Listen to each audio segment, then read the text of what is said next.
Buenos días, mi nombre es Guillermo David, soy el director de Cultura de la Biblioteca Nacional y les doy la bienvenida a este programa Nuevos Investigadores, mediante el cual incentivamos el descubrimiento de la memoria cultural de la Argentina a través de sus medios escritos y audiovisuales. Como ustedes saben, la biblioteca posee el mayor reservorio de la cultura argentina, a través de libros, revistas, pero también de todo tipo de soportes, como por ejemplo puede ser las cartas, los documentos, los mapas, las fotografías, y en las últimas décadas también se ha construido una amplia memoria visual, audiovisual, a través de discos, grabaciones, digitalizaciones de, de, audios y de videos, de modo que a través de este programa incentivamos al desarrollo de investigaciones en nuestro impresionante acervo, que, como ustedes bien saben, es el mayor acervo de la cultura argentina en el mundo. Así que bueno, esperamos que se sientan bien acogidos en nuestra institución y que puedan desarrollar sus inquietudes, dirigirle sus preguntas al patrimonio y construir conocimiento. Hola, mi nombre es Evelyn Galeazzo, soy la directora de investigaciones de la Biblioteca Nacional. Quería darles la bienvenida al programa Nuevos Investigadores en su edición 2020, que este año se encuentra en circunstancias sumamente excepcionales y complejas. Pero si bien la biblioteca ha decidido cerrar sus puertas como parte de la prevención frente a esta crisis sanitaria que estamos atravesando, no vamos a descartar una serie de actividades que queremos mantener y con las cuales buscamos tener una participación en la vida social y aportar nuestro granito de arena para que las cosas sean más fáciles. Y una de estas actividades que nos interesaba especialmente era el programa Nuevos Investigadores, que está destinado a jóvenes que cursan los 2 últimos años de la escuela secundaria. Queríamos que puedan insertarse a través de la biblioteca en lo que es el mundo de la investigación. Entonces, quería comentarles muy brevemente cuáles son los objetivos del programa, un programa que ya tiene con unos cuantos años de trayectoria y que dio siempre muy buenos resultados. En principio, el primer objetivo es que los estudiantes puedan conocer cuáles son los servicios que ofrecen las bibliotecas públicas, no solo estas, sino en general todas las bibliotecas, como ustedes pueden aprovechar los materiales que hay en las bibliotecas, cómo pueden descubrirlos en principio para estudiar y investigar.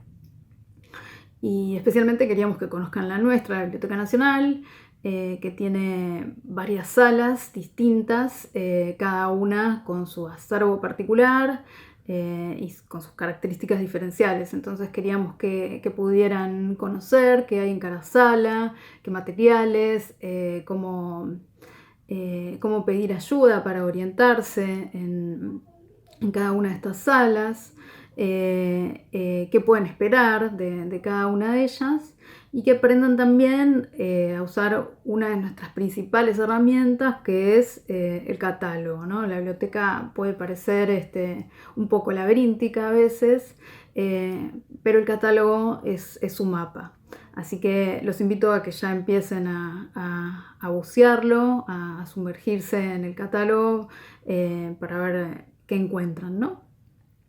En segundo lugar, queríamos que conocieran la biblioteca llevando a cabo una investigación personal, puede ser individual o grupal, sobre un tema específico.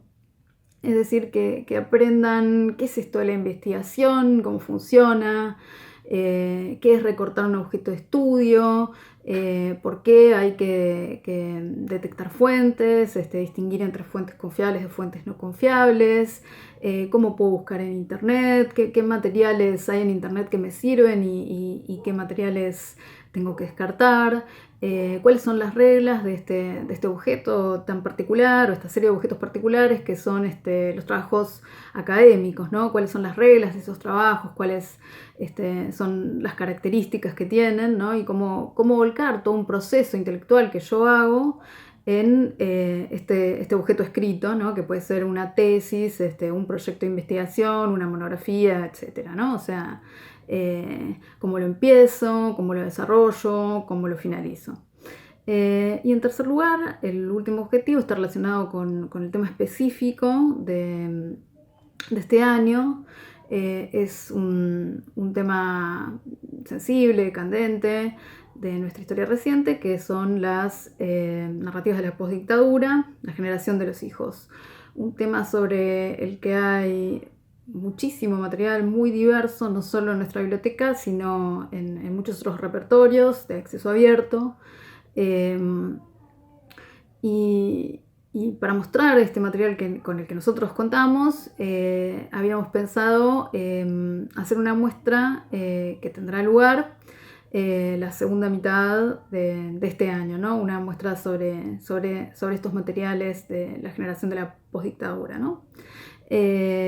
Ojalá que la puedan visitar y recorrer la sala, ver qué materiales hay expuestos, que los investigadores que la pensaron, que la cranearon, les cuenten por qué seleccionaron esos materiales dentro de la cantidad de otros materiales que hay, por qué privilegiaron eso, priorizaron mostrar eso y no otra cosa, que les cuenten qué problemas tuvieron, cómo lo fueron resolviendo.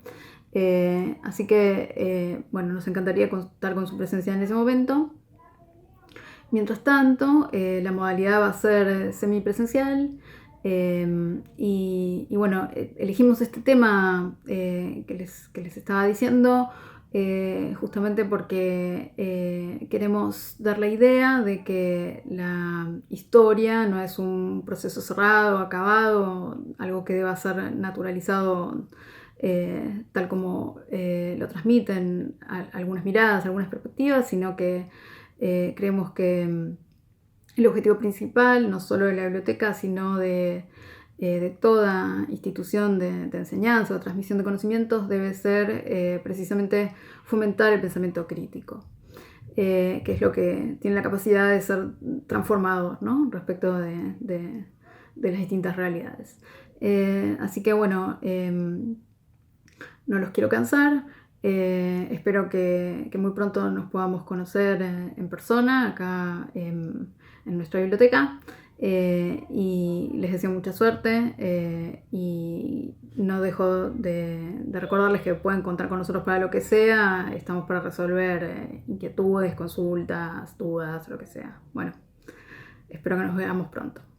Hola, le damos la bienvenida al programa Nuevos Investigadores, a la Biblioteca Nacional. Mi nombre es Federico Boido, soy investigador, historiador e integrante de la Dirección de Investigaciones de la Biblioteca Nacional y me encuentro trabajando en la próxima muestra que se va a realizar en la biblioteca, que va a ser sobre la producción y las narrativas de los hijos desaparecidos. Esto lo estamos haciendo un equipo de trabajo de investigaciones junto a Candela Perichón, Santiago Allende y Tomás Juliáquer, entre otros trabajadores que se involucran en la realización de la muestra. En este caso, este año, Nuevos Investigadores, nosotros propusimos una idea, que es que se aborden las narraciones de la postdictadura, centralmente aquellas ligadas a la generación de los hijos. ¿Qué nos referimos cuando hablamos de producciones de la postdictadura? Bueno, centralmente estamos hablando de aquellas producciones artísticas, pensemos en novelas, cuentos, poesía, películas, fotografía, teatro, música, que se empezaron a dar centralmente en la década del 80, luego de que culminase la última dictadura militar que transcurrió entre 1976 y 1983. Obviamente, luego más tarde, más ya a mediados de la década del 90, aparecen los hijos como organización y también empiezan a aparecer muchas de sus producciones. Pero antes de eso les quería mencionar algunos aspectos que me parecen importantes que tengan en cuenta a la hora de pensar y situar la producción de los hijos. Como sabrán, la Argentina es un caso de estudio en el mundo por su proceso de memoria en relación a las dictaduras que se fueron dando, centralmente en relación a la última dictadura. Como sabrán, ya en dictadura surgieron una serie de organismos de derechos humanos, principalmente las madres de Plaza de Mayo, las abuelas, familiares, que empezaron a exigir justicia y la aparición con vida de sus hijos o de sus familiares. A diferencia de muchas otras dictaduras o muchos otros procesos de memoria en torno a estas dictaduras en Latinoamérica, incluso uno podría pensar en qué sucedió luego de la experiencia del Holocausto de la Segunda Guerra Mundial, en la Argentina la preeminencia del aspecto familiar es central. En ese sentido, como mencionamos recién, las principales organizaciones están nucleadas a partir de un lazo filial: ser madre, ser abuela, ser familiar, hermano de la víctima, del desaparecido, del preso político, del exiliado, etc. Eso es una carga muy fuerte que tiene la memoria en torno a la dictadura en la Argentina, y eso en algún punto se va a replicar con el surgimiento de hijos, que entre otras cosas también tiene ese carácter filial. Se refiere en relación a un aspecto familiarista, digamos, como una narrativa familiarista. Ahora quería situarlos en la década del 80. En la Argentina, como en pocos países del mundo, se dio lo que se conoció como el juicio a las juntas, la CONADEP, es decir, la persecución de aquellos que habían violado los derechos humanos desde el Estado, es decir, el Estado juzgando al terrorismo de Estado que se había ejercido durante la última dictadura. En ese sentido, esto lo traigo a colación, ya que en ese sentido los organismos de derechos humanos y muchas de las producciones que se dieron en esa década estaban centradas centraban a la figura del desaparecido como una víctima. ¿Por qué? Porque había sido una víctima del terrorismo de Estado, y por ese carácter de víctima era por el cual iba a ser juzgado toda una serie de militares que habían participado en los distintos operativos que llevaban a la desaparición de la gente o el funcionamiento de los campos de concentración, etc. Es decir, durante la década del 80, buena parte de las producciones existentes no hablaban tanto del carácter de militante de estos desaparecidos, sino de su condición de víctima. Como sabrán, ya en el gobierno de Alfonsín, que fue el gobierno que duró durante toda la década del 80, o sea, en realidad desde el 83 hasta el 89, ya Alfonsín sacó unas leyes, primero de punto final, después de obediencia debida, que fueron recortando las posibilidades de judicializar los aspectos ligados a la dictadura, todos los crímenes que había cometido la dictadura. Ya con la llegada del presidente Carlos Menem a fines de la década del 80, a principios de la década del 90, aparecen lo que se llaman las leyes de impunidad, que simplemente fueron una serie de indultos que dejaban por fuera de la cárcel a muchos de los militares que habían sido juzgados durante, por ejemplo, el juicio a las juntas o lo que se estaba llevando adelante durante la década del 80. A partir de ese momento, durante la larga década del 90, se da un proceso donde la posibilidad de llevar a la justicia los crímenes de lesa humanidad estaba imposibilitado por el propio Estado.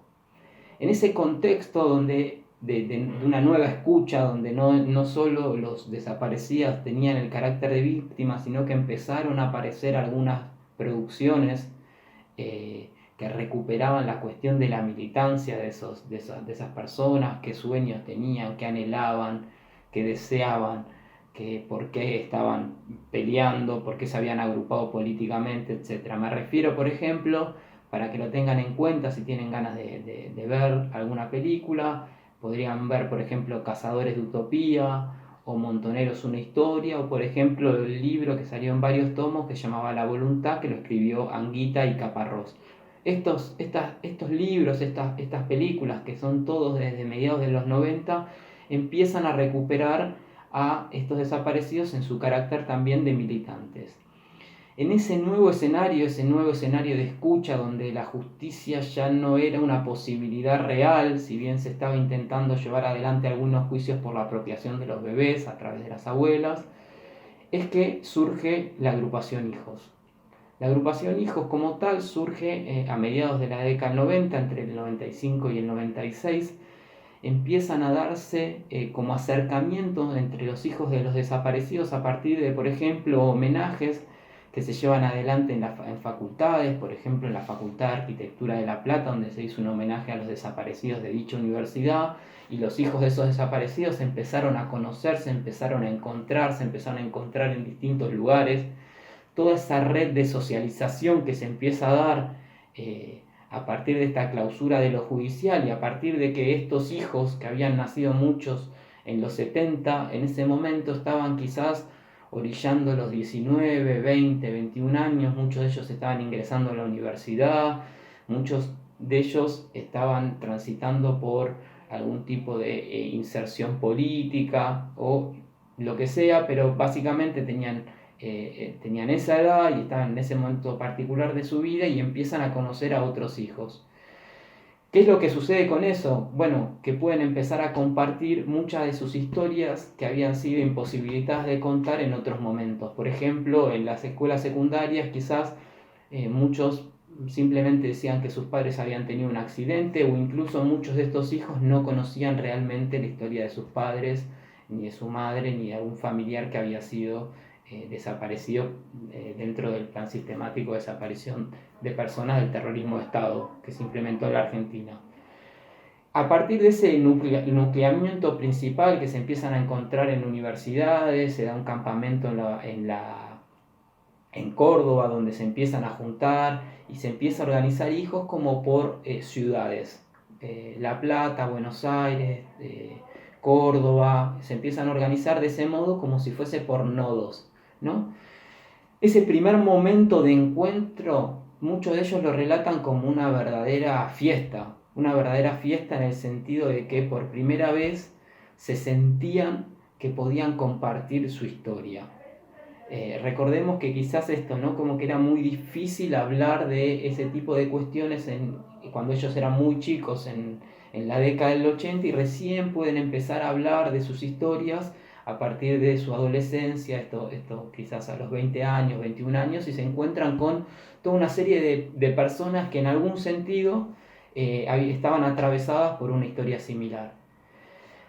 Ese momento de hijos, esa irrupción de hijos realmente cambió el tablero, fue una irrupción muy poderosa en términos políticos, estéticos. ¿Por qué? Porque no solo renovaba las preguntas que se venían haciendo los organismos de derechos humanos, sino que venía con toda la vitalidad esta de la adolescencia, de la juventud, todo ese empuje, y que muchos de ellos en estas reuniones empiezan a recuperar a la historia de sus padres a partir de la historia de su militancia, empiezan a reconstruir esa identidad a partir de la militancia y justamente también ellos empiezan a reconstruir su propia identidad como hijos de desaparecidos. Pensemos, por ejemplo, que un factor clave de estos hijos es el escrache. El escrache nace como una práctica, no sé si alguna vez han visto un video, los invito siempre a buscar, a googlear, a empezar a meterse en el tema. Los scratches que empiezan a darse en la década del 90 era si no hay justicia, ese era el lema, si no hay justicia hay escrache. Y esto estaba organizado por los hijos que ubicaban las casas de represores y organizaban, las señalaban, muchas veces le tiraban pintura, se coordinaba un día y todo también con un aire medio festivo también de poder estar ejerciendo algún tipo de justicia, aunque sea en términos más civiles, de visibilizar que muchos de estos represores, muchos de estos militares que habían participado en la desaparición de sus padres, transitaban libremente por la calle, uno se los podía encontrar en un café, en un bar, en una universidad, en cualquier situación social. Entonces los hijos empiezan a señalar estas cosas, digamos. El scratch en ese sentido es un punto bastante central de la experiencia de los hijos. Pensemos que justamente ellos se reivindican como hijos, entonces todo este proceso de conocimiento entre ellos, de todas estas prácticas que empiezan a llevar adelante, son también prácticas que tienen una carga identitaria muy fuerte. Hoy que la cuestión de la identidad está tan en boga, tan en discusión, me parece importante pensar, por ejemplo, que lo piensen, que lo charlen entre ustedes, qué es ser adolescente, qué es ser hijo, qué es no saber de tu propia historia, cómo se reconstruye esas ausencias. Sobre esas preguntas en torno a la ausencia, a la propia identidad de quién es uno, empiezan a darse toda una serie de producciones artísticas. Argentina tiene la particularidad que realmente la generación de los hijos fue muy vasta su producción. Realmente produjeron mucho, siguen produciendo. Pensemos que son personas hoy que tienen entre 40 y 50 años, por lo cual están en un momento muy productivo. Pero ya eso, desde la segunda mitad de la década del 90 empiezan a aparecer paulatinamente algunas producciones de los hijos. En ese sentido me refiero, por ejemplo, a un primer libro compilado por Juan Gelman, donde se le da la voz primero a los hijos, donde muchos de estos hijos empiezan a contar su historia y se empieza a dar como unas condiciones de escucha social, una escucha de la sociedad a lo que era la historia de estos hijos. Empiezan a hacer trabajos fotográficos, por ejemplo, Lucila Quieto arma un libro que se llamó Arqueología de la ausencia, que básicamente era intentar reconstruir fotografías, esas fotografías imposibles, le decía ella, esas fotografías con sus padres que muchos de ellos no habían tenido, porque por condiciones de seguridad muchas veces no se sacaban fotografías. Pensemos que antes era con una cámara, que eso la foto era un objeto material, no una foto virtual como hoy, que la preeminencia de la imagen y la velocidad de la imagen. Eso intentemos pensar más cómo era en esos momentos, en los 70, qué fotos había, qué fotos existían. Lucila Quieto rastrea todas estas fotos que tenían las distintas familias de estos hijos y saca fotos nuevas, proyectando en muchas ocasiones la foto del padre con la foto del hijo actual. Los invito obviamente a que lo googleen, que busquen fotos de ella, o que cuando ya la biblioteca está abierta puedan ir y consultar su libro Arqueología de la ausencia, o buscarlo por otros medios, ¿sí? ¿Qué más quería decirles? Por ejemplo, quería leerles un poema de Ángela Urondo Raboy, hija del poeta Paco Urondo y de Raboy, ambos desaparecidos. Quería leerles un poema para que nos demos cuenta de qué temas traen los hijos que no estaban tan presentes quizás en las producciones de personas que habían sido contemporáneas a la dictadura, ¿no? Se llama Incompleto el poema. A mi álbum le faltan un par de figuritas. Pensé que las tenía todas, pero no. Faltan unas viejas, del principio. Me había dado cuenta de nada hasta que un día, al fondo de una cartera vieja, apareció este bollito todo aplastado y amarillo, que era de mi álbum. Yo lo reconocí enseguida. Lo habían arrancado de cuajo con tanta prolijidad que nunca pude notar su ausencia. Rota ante la evidencia del hurto, incompleta y huérfana de la historia hasta ahí armada, sin chau ni despedida, otro quiebre. Convencida de que todas las historias tenían principio abierto, me pareció normal empezar sin prólogo y por la 10ª hoja y las primeras páginas llenas de espacios vacíos. Estos espacios vacíos son los que los hijos intentan construir a partir de sus producciones artísticas. ¿Qué preguntas nuevas traen los hijos? Bueno, una pregunta, por ejemplo, por el carácter de la militancia de sus padres en relación a su carácter de padres y a ellos en su carácter de hijos. Por ejemplo, ¿por qué no dejaron de militar si tenían hijos pequeños? ¿O qué pasaba con esas infancias, estos chicos, todos estos hijos que se criaron en medio de la dictadura? Hay autores, por ejemplo, Teresa Basile, que los invito también a buscar artículos de ella, que habla de que hubo distintos tipos de infancias y que ese tipo de infancias se ven expresadas en las distintas producciones que tienen estos hijos. Infancias huérfanas, infancias clandestinas, toda una serie de tipos de infancia, que es uno de los temas que abordan profundamente las producciones de los hijos. En ese sentido, con el nacimiento de hijos y con el comienzo de la aparición de esta serie de producciones, se arma toda una serie, lo que uno podría decir como un campo cultural propio de estos hijos.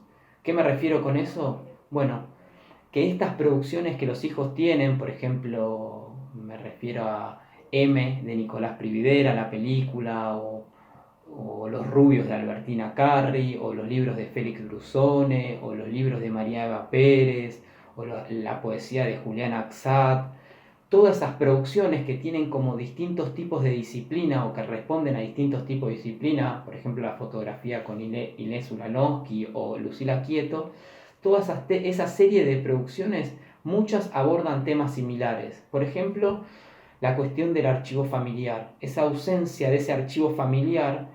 Hay un intento de estos hijos de reconstruir ese archivo familiar a partir de la invención artística. Esta invención artística, bueno, viene en muchos casos a cubrir esa ausencia que se da justamente por las prácticas que tenía el terrorismo de Estado de no solo desaparecer a la gente, sino de borrar fotografías, todo lo existente relacionado a esas personas, ¿sí?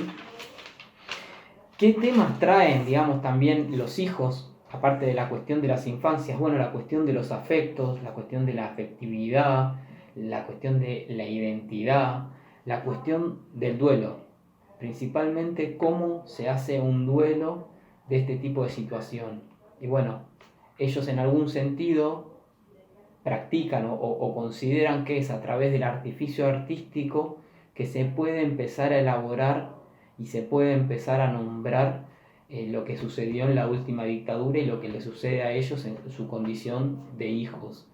En ese sentido, la cuestión del duelo se relaciona mucho también con la cuestión de la transmisión y la posibilidad de transmitir hacia otros ese duelo que están realizando de forma personal y con hijos también, como con la agrupación, en algún sentido se da como cierta globalidad de ese duelo. Y también ponen un tema que en la historia de la literatura, de las producciones artísticas argentinas es central, que es la relación entre la política y el arte.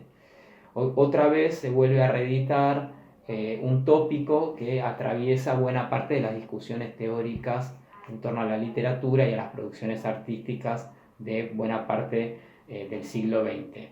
Ahora yo quería invitarlos a ver algunas cosas que pueden revisar en la biblioteca. Por ejemplo, los invito a ver en YouTube el archivo oral sobre el terrorismo de Estado, entrando a la plataforma de la biblioteca. Ahí hay muchos testimonios de hijos. Es un buen punto de inicio para que ustedes puedan buscar testimonios de hijos, por ejemplo, de Félix Brusone, Lucila Quieto, Sabrina Gullino Valenzuela. Ustedes pueden encontrar ahí toda una serie de testimonios que los pueden ir escuchando online para empezar a acercarse a lo que esta generación está pensando de sí misma y de su participación en la vida cultural y política del país. También pueden visitar, por ejemplo, buscar el libro Historietas por la Identidad. Cuando la biblioteca está abierta van a poder ir a visitar los originales, pero por lo pronto pueden buscar el libro que está digitalizado en la biblioteca, que es un libro que sacó la biblioteca, con toda una serie de historietistas ligados en algún sentido a las abuelas de Plaza de Mayo, que hicieron toda una serie de producciones sobre nietos que están aún todavía sin recuperar su identidad para ver si se logra encontrar a esas personas. Entonces pueden revisar muchas de esas producciones, incluso muchos de esos artistas gráficos son hijos. También los invito, cuando la biblioteca está abierta, a revisar su patrimonio de libros. Hay muchas novelas de hijos y también los invito a ir a la hemeroteca para, por ejemplo, poder reconstruir a partir de los diarios de tirada nacional, por ejemplo, toda la serie de scratches que se fueron dando en la década del 90 y las características que esos scratches tenían, por ejemplo. También pueden visitar en el archivo de colecciones particulares, lo pueden hacer vía la web, a través de la plataforma de la biblioteca, entrar al catálogo y buscar cartas de la dictadura, y ahí van a encontrar toda una serie de cartas escritas, muchas de ellas un intercambio epistolar entre presas políticas o presos políticos con su familia en un ida y vuelta, donde en muchas de estas ocasiones, en muchas de estas cartas, aparecen los hijos porque las madres les cuentan las condiciones en las que viven y muchas veces reciben dibujos de sus hijos, etcétera, etcétera.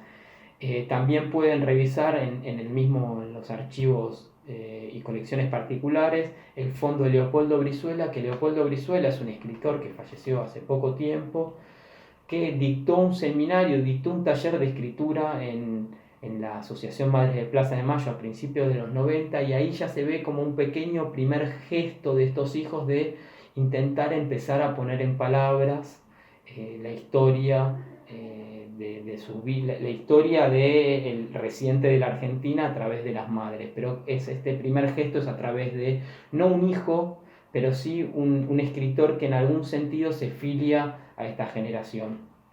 También pueden visitar el archivo Crónica, que es un fondo que tiene archivos de redacción con fotografías, fragmentos de noticias. Cuando puedan visitar la biblioteca, los invito a que vayan a ver ese tipo de materiales.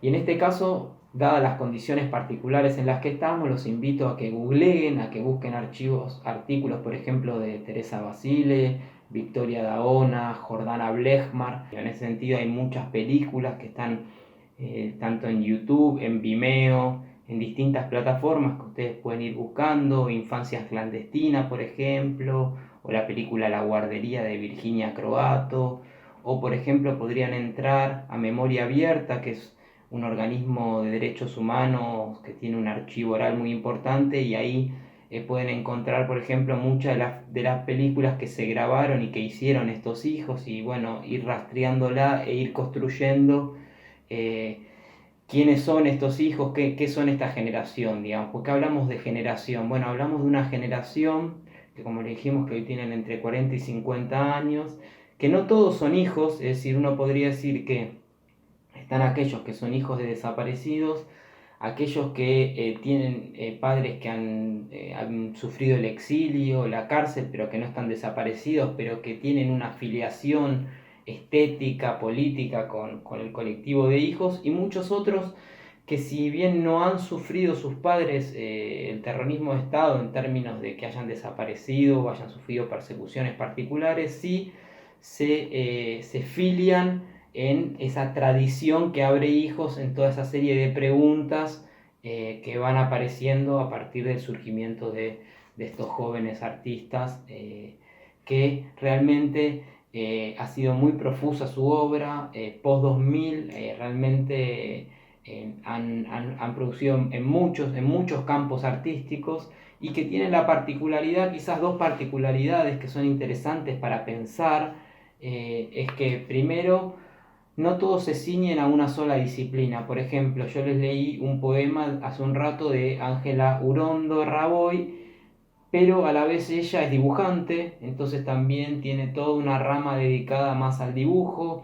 O por ejemplo Félix Brusone, que publicó una serie de novelas y cuentos, pero a la vez también hizo obras de teatro como Campo de Mayo y Cuarto Intermedio. Otros que son fotógrafos, pero también publican. Es decir, ese cruce permanente entre las disciplinas es una característica de esta generación. Transmedialidad le dicen a ese tipo de práctica, ¿no?